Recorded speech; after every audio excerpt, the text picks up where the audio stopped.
March 1ஆம் தேதி Kanchipuram Parandur Venus அரங்கத்தில் மாலை 3 மணிக்கு அனைத்து வேளாளர் முதலியார் பிள்ளைமார் ஒற்றுமையை வலியுறுத்தி நடைபெறும் தமிழக நீதிச் சங்கத்தின் முதல் மாநில மாநாடு.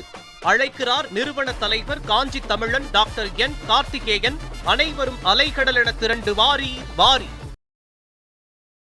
கமலஹாசன் ஆரம்பத்தில் நிறைய படங்கள் நடிக்கிறார். சிற்பிக்குள் முத்து அந்த மாதிரியான படங்கள் நடிக்கிறார். அபூர்வ சகோதரங்கள் நடிக்கிறாரு. சகலகலாவல்லவன் நடிக்கிறார். வேறு வேறு பேட்டர்னில் வந்து கமலஹாசன் நடிக்கிறார். கமலஹாசனை பொறுத்த வரைக்கும் எப்படின்னா, அவர் வந்து நடிப்பில் எத்தனை பரிமாணம் இருக்கோ அத்தனையுமே வெளிக்கொண்டு வரணும். அவருக்கு ஒரு ஆர்வம், அவருக்கு ஒரு ஆசை, வேறு டைமென்ஷன். அதாவது ஒரு நடிகனாக நம்ம இருக்கோம், அதில் என்னென்ன பண்ண முடியுமோ எல்லாம் பண்ணணும் இந்த சினிமாவில் அப்படின்னு நினச்சி. ரஜினி 75 வயசு, ஆனால் ரஜினி வந்து இன்றைக்கும் ஹீரோவாக நடிக்கிறார். இன்றைக்கி பல லாங்குவேஜில் நீங்கள் அமிதாப் பச்சன்லாம் எடுத்துக்கிட்டிங்கன்னா, அவரெல்லாம் பார்த்தீங்கன்னா அவரும் வந்து ஒரு காலத்தில் வந்து பாலிவுட்டில் வந்து கொடிகட்டி பறந்த ஒரு ஹீரோ. ஆனால் இன்றைக்கி கேரக்டர் ஆர்டிஸ்ட்டாக மாறிட்டார். ஆனால் ரஜினி பாருங்கள், இன்றைக்கி வந்து சூப்பர் ஸ்டார் அப்படின்னா ரஜினி தான். ரஜினி மிஞ்சுறதுக்கு இன்றைக்கி இந்திய அளவுலேயே ஆர்டிஸ்ட் கிடையாது. இன்றைக்கி வந்து ஷாருக் கான், அமீர் கான், சல்மான் கான், யாராக வேணா இருக்கட்டுமே, அது ரஜினிகிட்ட வந்து ரஜினியோடைய மார்க்கெட்டுக்கிட்ட அவங்கெல்லாம் வந்து முன்னாடியே நிற்க முடியாது. அந்த மாதிரி 75 வயசானாலும் ரஜினி தான். கமல் அவரே எதிர்பார்த்திருப்பாரா அப்படின்றது தெரியாது. அந்த அளவுக்கு வந்து இந்த படம் 2 பேரும் மோத போறாங்க. இந்த படம் 2 பேரும் சேர்ந்து பல வருடங்கள் கழிச்சு நடிக்க போறாங்கிறது சாதாரணமான விஷயம் இல்லை. பல வருடங்களா பார்த்தீங்கன்னா 2 பேருக்கும் தனிய அனுபவம் இருக்கு. கமலுக்கும் ஒரு மிகப்பெரிய அனுபவம், அதே மாதிரி ரஜினிக்கும் ஒரு மிகப்பெரிய அனுபவம். இது எப்படின்னா எல்லாமே நீங்க யாருக்குமே 2 பேருக்குமே சொல்லிக் கொடுக்க வேணாங்க. யார் ஹீரோ அப்படின்னா,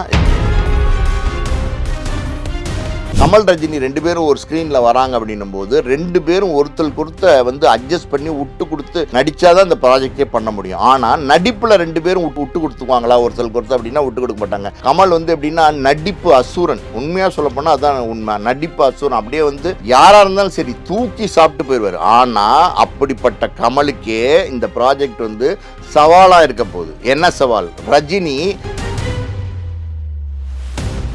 கமலெல்லாம் ஒரு டைரக்ட் பண்ணணும்னா அது அப்படியே அவர்கிட்ட அப்படி கண்ணில் விரல் விட்டு ஆட்டுவார் கமல். அந்த மாதிரி பார்த்தீங்கன்னா ஒவ்வொரு விஷயத்தையும் கேள்வி கேட்பார். ஒரு சின்ன க்ளோஸ் ஷாட் நீங்கள் வச்சு, சார் இந்த ரியாக்ஷன் சொன்னீங்கன்னா கூட இந்த ரியாக்ஷன் ஏன் எடுக்கிறீங்க, எதுக்கு எடுக்கிறீங்கன்னு காரணம் கேட்பார் கமல். சும்மாலாம் எடுத்துட முடியாது. அந்த மாதிரி ஒருத்தர் வந்து நெல்சனுடைய டைரக்ஷனை ஒத்துட்டுருக்காருன்னா இந்த ப்ராஜெக்ட்டுக்கு பார்த்தீங்களா, இது நெல்சனுடைய லைஃப் டைம்லேயே கிடைச்ச ஒரு மிகப்பெரிய.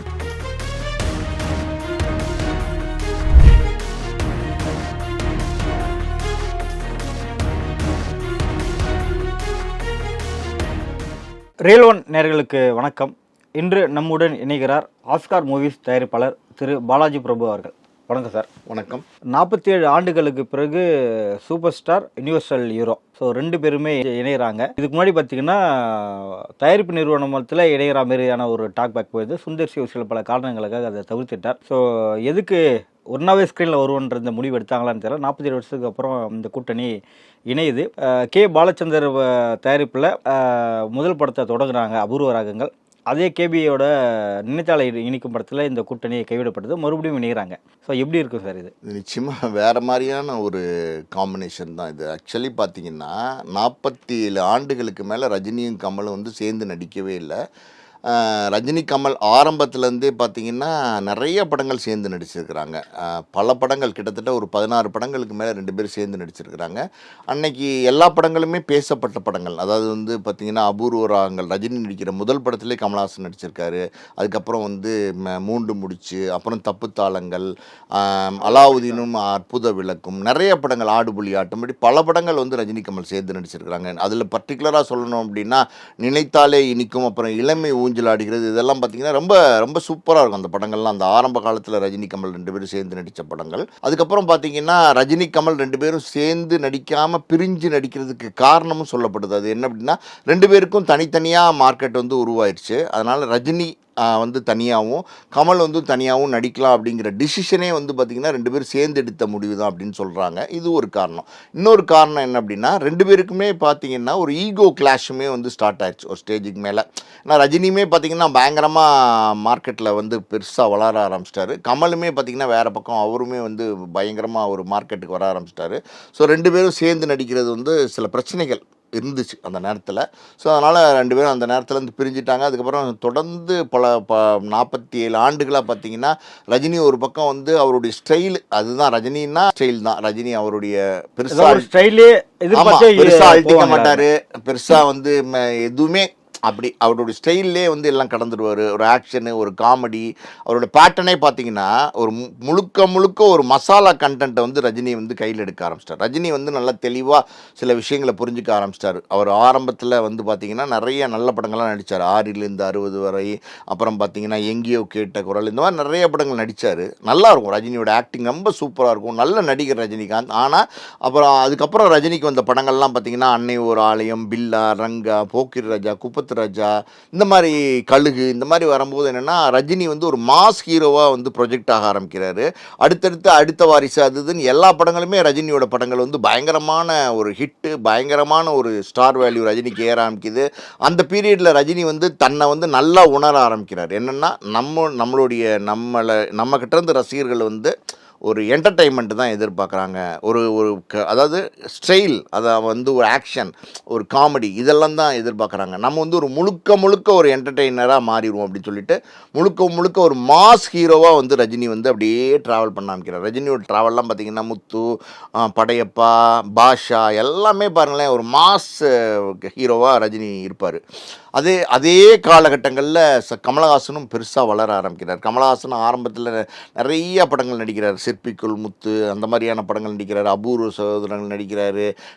சகலகலா வல்லவன் நடிக்கிறார். வேறு பேட்டர்னில் வந்து கமலஹாசன் நடிக்கிறார். கமலஹாசனை பொறுத்த வரைக்கும் எப்படின்னா அவர் வந்து நடிப்பில் எத்தனை பரிமாணம் இருக்கோ அத்தனையுமே வெளிக்கொண்டு வரணும். அவருக்கு ஒரு ஆர்வம், அவருக்கு ஒரு ஆசை, வேறு டைமென்ஷன். அதாவது ஒரு நடிகனாக நம்ம இருக்கோம், அதில் என்னென்ன பண்ண முடியுமோ எல்லாம் பண்ணணும் இந்த சினிமாவில் அப்படின்னு நினச்சி எத்தனையோ படங்கள், கமலஹாசன் நடித்த படங்கள் எல்லாமே கமர்ஷியல் படம்னு சொல்ல முடியாது. கமலஹாசன் வந்து மகாநதி மாதிரி நடிச்சிருக்காரு, குருதி புனல் மாதிரி நடிச்சிருக்காரு, அதே மாதிரி பார்த்தீங்கன்னா அபிஷன்மிகு மாதிரி நடிச்சிருக்கிறாரு. இன்னும் நிறைய படங்கள் வந்து பல படங்கள் கமலஹாசனுடைய படங்கள். நடிப்பில் மட்டும் இல்லை, டெக்னிக்கல் வைஸும் வேறு லெவலில் கொண்டு வரணும்னு சொல்லிட்டு. ஆமாம், கமலை பொறுத்த வரைக்கும் பார்த்தீங்கன்னா திடீர்னு குணா நடிப்பார், திடீர்னு ஆளவந்தான் நடிப்பார், திடீர்னு விஸ்வரூபம் நடிப்பார். அது வேற மாதிரியான ஒரு ஸ்டைலு. அதே கமல் தான் பார்த்தீங்கன்னா மைக்கேல் மதன காமராஜன் படம் பண்ணுவார். அதே நடிகன் தான் பார்த்தீங்கன்னா பஞ்சதத்திரம் பண்ணுவார், தெனாலி பண்ணுவார். அவர் என்ன கேரக்டர் செலக்ட் பண்ணுவார்னு யாருக்குமே தெரியாது. தன்னை ஒரு மாஸ் ஹீரோவாக மட்டும் இல்லாமல் தன்னை ஒரு கிளாஸ் ஹீரோவாக வந்து கமல் வந்து ப்ரொஜெக்ட் பண்ணார். பாபநாசமும் சேர்த்துக்கலாம். ஆமாம், பாபநாசம் அதான் சொல்கிறேன். கமல் வெரைட்டிஸ் எல்லாமே எல்லாம் வேறு வெரைட்டிஸ் சார். கமல் படங்கள்லாம் எடுத்திங்கன்னா ஒவ்வொன்றும் ஒவ்வொரு வெரைட்டி. ஒவ்வொரு படத்தையும் ஒவ்வொரு படம் கம்பேரே பண்ண முடியாது. ஆரம்பத்தில் சகலகலா வல்லவன் மாதிரி சில கமர்ஷியல் படங்களும் கமல் நடிச்சிருக்கிறாரு. ஆனால் அதுக்கப்புறம் கமலுடைய டைமென்ஷனே வேறு மாதிரி ஆச்சு. ஆனால் ரஜினியை பாருங்களேன், ரஜினி ஆரம்பத்துலேருந்து நூல் பிடிச்ச மாதிரி அந்த ஆக்ஷனு, அந்த காமெடி, அந்த என்டர்டெயின்மெண்ட்டு, அந்த ஸ்டைலு, இதை ஃபாலோ பண்ணியே ரஜினி எல்லா படமும் நடிச்சுட்டு வருவார். ஸோ இப்படி ஒரு 50 ஆண்டு காலம் 2 பேருடைய பயணம், அப்படி தான் நம்ம சொல்லணும். கமல் வந்து சின்ன வயசுலேயே சைல்டுஹுட்டாக நடிக்க வந்தார். அதுக்கப்புறம் இந்த 50 ஆண்டு காலத்தில் பார்த்தீங்கன்னா 2 பேருமே தமிழ் சினிமாவின் தவிர்க்க முடியாத ஆளுமைகளாக இருக்கிறாங்க. 2 பேருமே பார்த்தீங்கன்னா இன்றைக்கி ரஜினி 75 வயசு, ஆனால் ரஜினி வந்து இன்றைக்கும் ஹீரோவாக நடிக்கிறார். இன்றைக்கி பல லாங்குவேஜில் நீங்கள் அமிதாப் பச்சன்லாம் எடுத்துக்கிட்டிங்கன்னா அவரெல்லாம் பார்த்தீங்கன்னா அவரும் வந்து ஒரு காலத்தில் வந்து பாலிவுட்டில் வந்து கொடிகட்டி பறந்த ஒரு ஹீரோ. ஆனால் இன்றைக்கி கேரக்டர் ஆர்டிஸ்ட்டாக மாறிட்டார். ஆனால் ரஜினி பாருங்கள் இன்றைக்கி வந்து சூப்பர் ஸ்டார் அப்படின்னா ரஜினி தான்.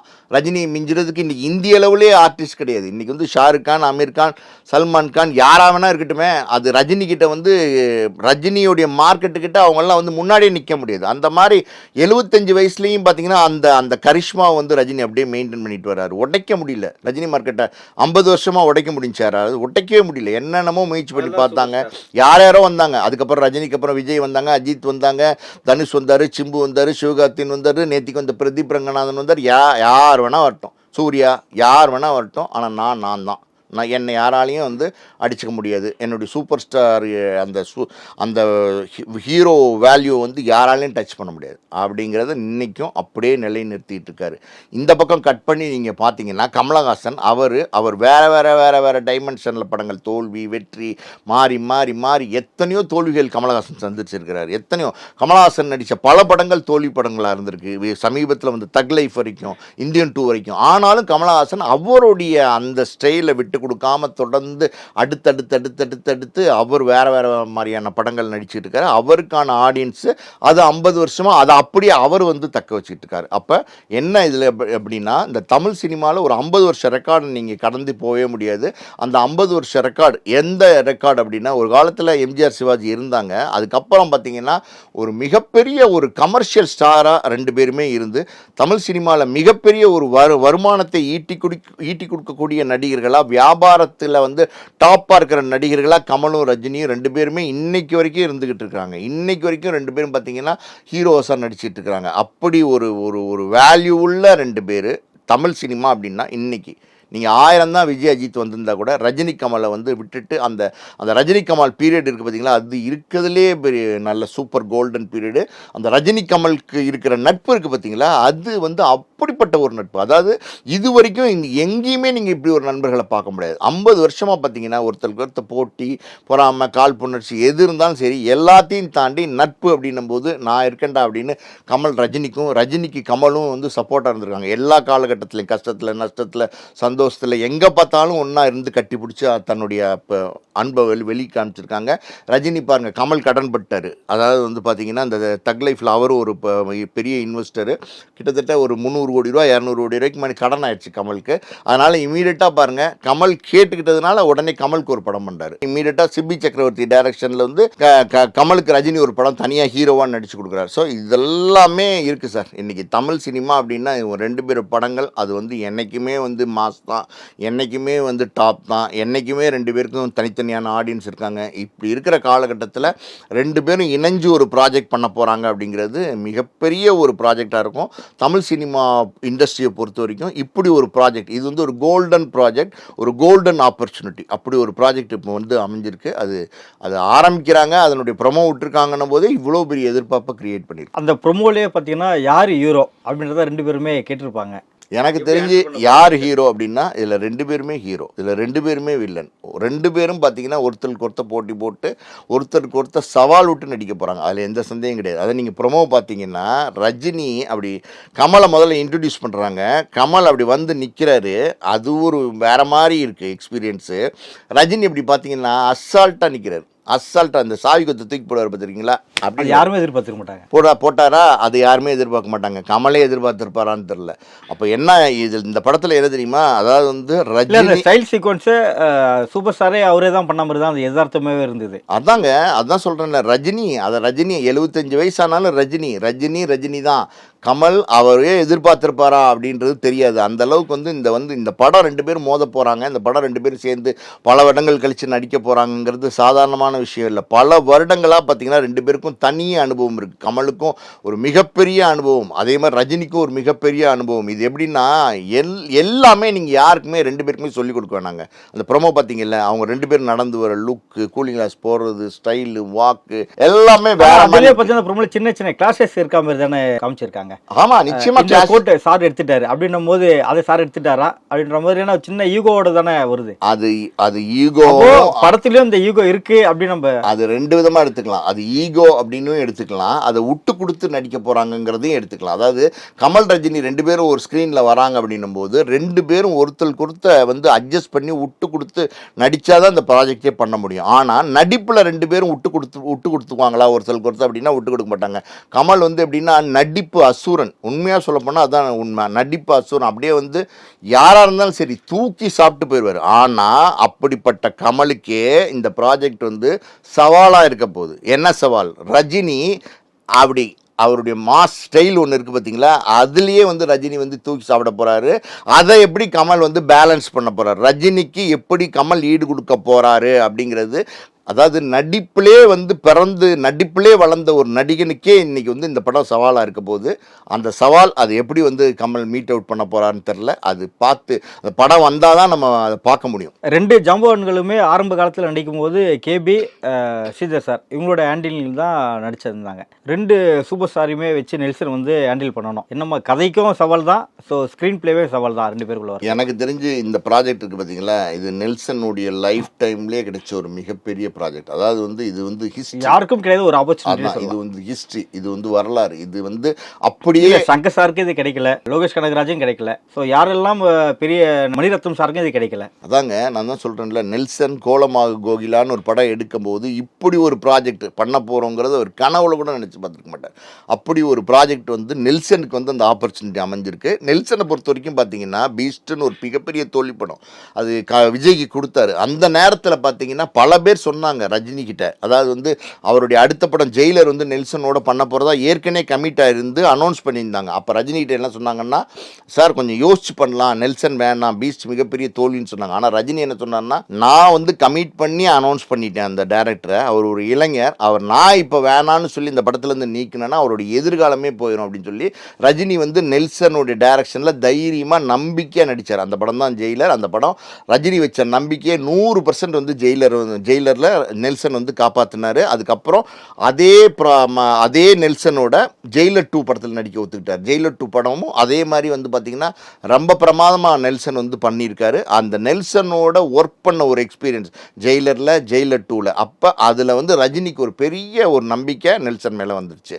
நெல்சன் தான் இந்த படத்தை இயக்கணும் அப்படின்னு சொல்லி ரஜினி தான் வந்து கமல்கே சிபாரிசு பண்ணுறார், நெல்சன் பண்ணட்டும், நிச்சயமாக இந்த படத்தை வந்து நெல்சன் ஹேண்டில் பண்ணுறதுக்கான ஒரு திறமையான இயக்குனர் அப்படிங்கிற சர்டிஃபிகேட் வந்து ரஜினி தான் கமல்கே கொடுக்குறாரு. கமல் அவர் ஆல்ரெடி வந்து பார்த்திங்கன்னா பயங்கரமான அனுபவசாலி. கமல் எல்லாம் ஒரு டைரக்ட் பண்ணணுன்னா அது அப்படியே அவர்கிட்ட அப்படி கண்ணில் விரல் விட்டு ஆட்டுவார் கமல். அந்த மாதிரி பார்த்தீங்கன்னா ஒவ்வொரு விஷயத்தையும் கேள்வி கேட்பார். ஒரு சின்ன க்ளோஸ் ஷாட் நீங்கள் வச்சு, சார் இந்த ரியாக்ஷன் சொன்னீங்கன்னா கூட இந்த ரியாக்ஷன் ஏன் எடுக்கிறீங்க, எதுக்கு எடுக்கிறீங்கன்னு காரணம் கேட்பார் கமல். சும்மாலாம் எடுத்துட முடியாது. அந்த மாதிரி ஒருத்தர் வந்து நெல்சனுடைய டைரக்ஷனை ஒத்துட்ருக்காருன்னா அது கமல் ரஜினி மேலே வச்சுருக்க நம்பிக்கை, ரஜினி நெல்சன் மேலே வச்சுருக்க நம்பிக்கை. எப்படி வந்து பீஸ்ட் தோல்வி நேரத்தில் வந்து நெல்சனை வேண்டான்னு சொன்னப்போ ரஜினி நம்பி அந்த வந்து ஜெயிலரை கொடுத்தாரோ, அந்த நம்பிக்கை எப்படி நெல்சன் காப்பாற்றினாரோ, அதே மாதிரி ஜெயிலர் 2 அவர் கொடுத்துருக்கிற அந்த நம்பிக்கை எப்படி காப்பாற்றினாரோ, அதே மாதிரி நிச்சயமாக இந்த கமல் ரஜினி ப்ராஜெக்டை நெல்சன் கரெக்டாக ஹேண்டில் பண்ணுவார். ரொம்ப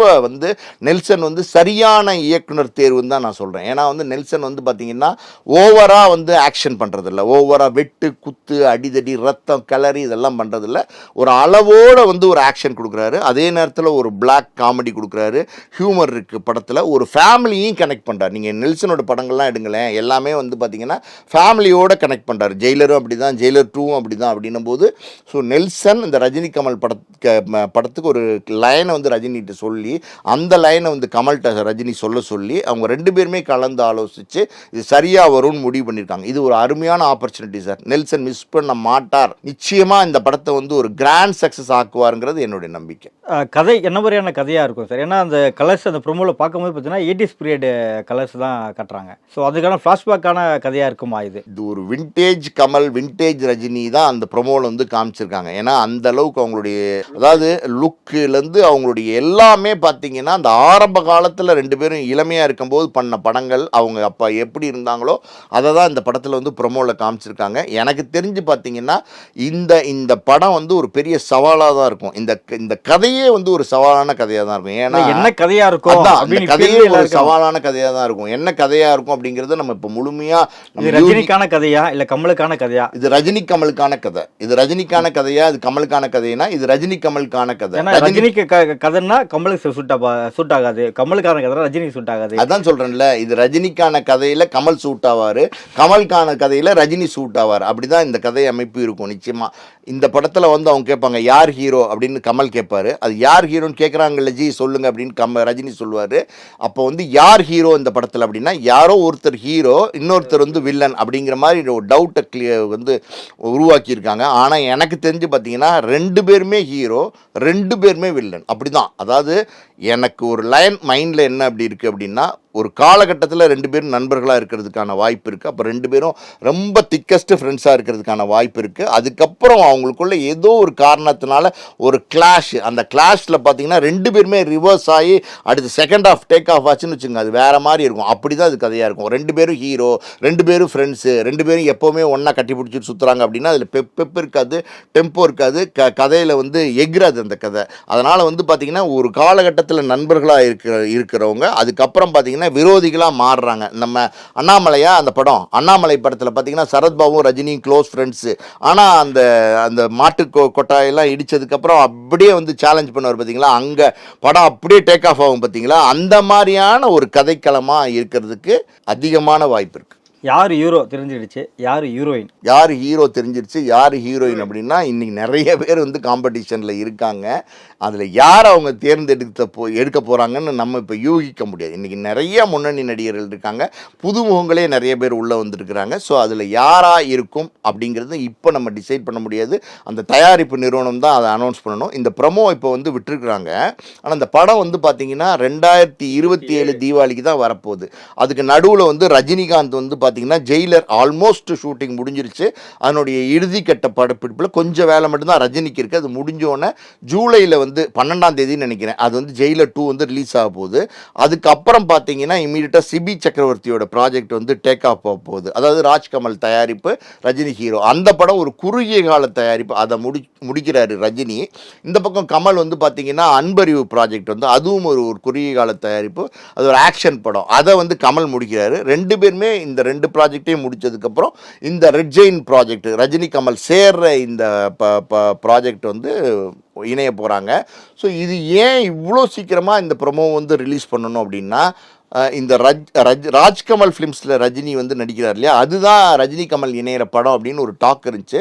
ஆனால் அதில் ரஜினி தான் ஹீரோ, கமல் ப்ரொடியூசர் மட்டும்தான் சொன்னப்போ ரஜினி கமல் நடிக்க போகிற அந்த படம் அப்போ இல்லையா, அப்போ வந்து கிடையாதா, அது ட்ராப்டா அப்படிங்கிற மாதிரி நிறைய கேள்விகள்லாம் எழ ஆரம்பிச்சிருச்சு.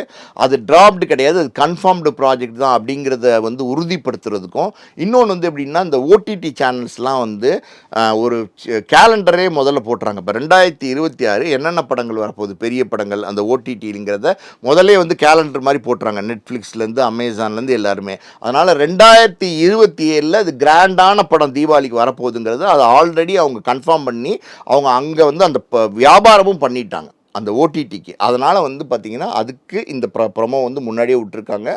அது அடுத்து ஜெயிலர் முடித்ததுக்கப்புறம் தான் நெல்சன் வந்து இந்த கதையில் வந்து என்னென்ன மெருகேற்ற முடியுமோ எல்லாம் மெருகேற்றி, யார் ஹீரோயினாக நடித்தா நல்லாயிருக்கும், யார் காமெடியாக நடித்தா நல்லாயிருக்கும் எல்லாத்தையும் டிசைட் பண்ணி பக்கா பேக்கேஜ். நெல்சனுக்கு இது கிடச்சிருக்கிறது வந்து மிகப்பெரிய ஒரு ஆப்பர்ச்சுனிட்டி.